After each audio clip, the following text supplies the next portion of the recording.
Ici, on apprend à écouter son corps. Une rencontre entre le milieu artistique et le monde des aidants, un espace de dialogue pour mieux se connaître. On garde autant de souplesse, de mouvement, avec du moelleux, voilà. On est plutôt dans observer comment ça se passe pour moi et avoir cette capacité aussi dans des moments plus inconfortables d'avoir ces outils d'observation pour dire hey, qu'est-ce qui se passe là, comment je suis, est-ce que mon cœur il bat super fort, donc ça veut dire que je suis dans tel état nerveux et de pouvoir juste déjà observer, c'est un énorme travail en fait. Parmi les stagiaires, des personnes issues du milieu médical, un secteur particulièrement touché par les burn-out.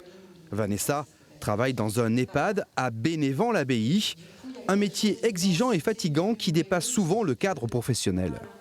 En tant que soignant, on prend soin des autres, mais souvent on s'oublie.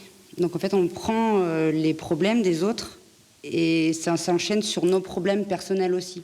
Donc des fois, ça fait pas mal d'apprendre à évacuer. Donc j'ai fait déjà 2 jours et j'ai appris à commencer à pouvoir évacuer certaines émotions. Après 6 jours de formation, les participantes auront trouvé des clés pour mieux vivre au quotidien.